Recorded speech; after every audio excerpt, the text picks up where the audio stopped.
Hi, welcome to my channel Advocate Narendra Madhav. Guys, last episode we will discuss main laws governing in the immigration in India.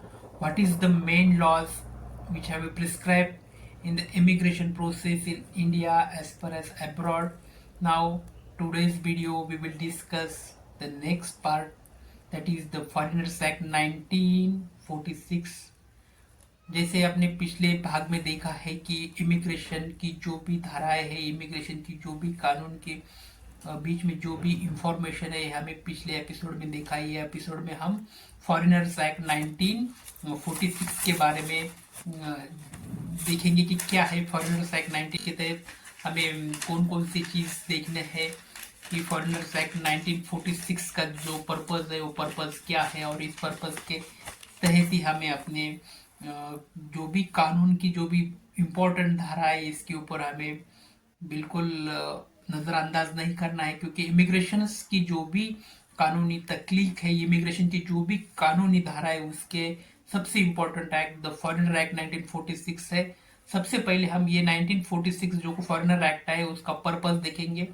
What is the main object or what is the main purpose of the Foreigner Act 1946? The main object or main purpose of this act is that regulator entry, stay and exit of the foreigner nationals in India. Means main purpose is that regulates the entry, stay and exit for foreign nationals in India. जो भी बाहर से आने वाली foreign है वो foreign act के तहत भारत में स्टे करना चाहते हैं या फिर एग्जिट करना चाहते हैं, और इसके अलावा एंट्री एग्जिट ये भी इनका जो समय है, ये समय के अंदर ही एग्जिट करेंगे, इस समय के अंदर ही वो एंट्री करेंगे।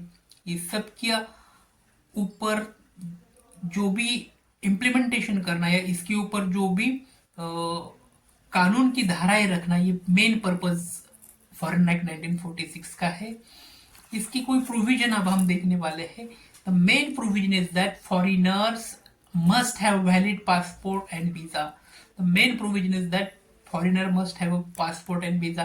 We know that each and every foreigners have a essential of the visa and passport.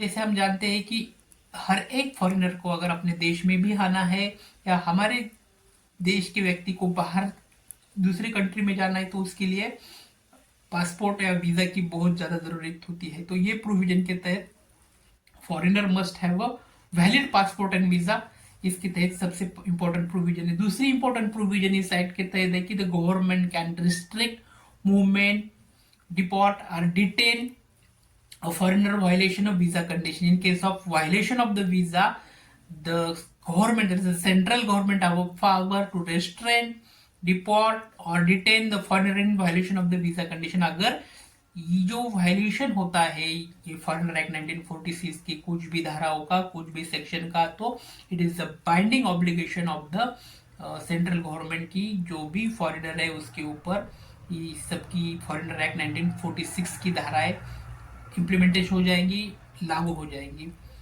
अगर किस सिलसिले में, जब फॉरेनर वायलेशन करता है वीजा कंडीशन की या रिस्ट्रिक्ट करता है यानी मूवमेंट की, जो भी जो डिप्लॉयड होता है या फिर मूवमेंट होता है कंट्री में जहाँ जाना है वहाँ पे जो भी इंस्ट्रक्शन, जो भी रिस्ट्रिक्शन दिए हुए हैं फॉरेनर एक्ट 1946 का, उसका इम्प्लीमेंटेशन करना ये इंपॉर्टेंट रोल एवरी फॉरेनर का होता है। अगर इन केस कोई भी फॉरेनर इस रूल का वायलेशन करता है तो फॉरेनर एक्ट 1946 के तहत ये पनिशमेंट हो सकती है।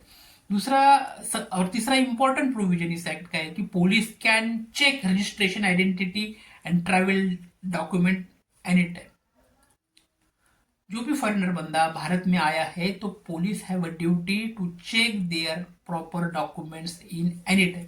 जब भी पुलिस को ऐसा लगता है कि ये जो फॉरेन कंट्री का जो भी व्यक्ति भारत में आया है उसके ऊपर ऐसा कुछ भी आरोप या फिर कुछ भी जुर्माना लग जाता है या फिर कोई भी संदिग्धता पुलिस को निर्माण हो जाती है, तो वो उस टाइम पर पुलिस उस फॉरेनर को एनी टाइम कभी भी डॉक्यूमेंट्स या फिर रिक्वायरमेंट के तहत वो सब चेक करने का पावर इंडियन पुलिस को है। और जो भी सेंट्रल या फिर स्टेट गवर्नमेंट की जो भी पुलिस अथॉरिटी है उनको ये पावर पासपोर्ट एक्ट 1946 के तहत दिया गया है। अब इसके ऊपर जो भी पेनल्टी है, वो पेनल्टी भी ये 1946 का जो एक्ट है उसके तहत मेंशन की गई है। सबसे पहली पेनल्टी है कि fine and imprisonment for the violation of section 14।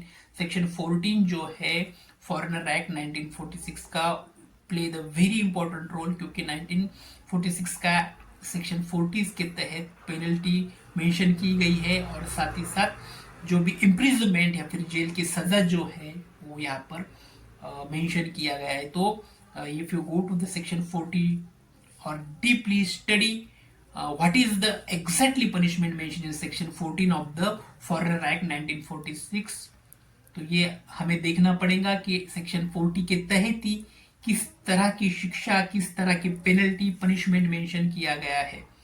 तो आज यहाँ पर हम रुकेंगे, अगले लेक्चर पे हम नेक्स्ट पार्ट को कंटिन्यू करेंगे।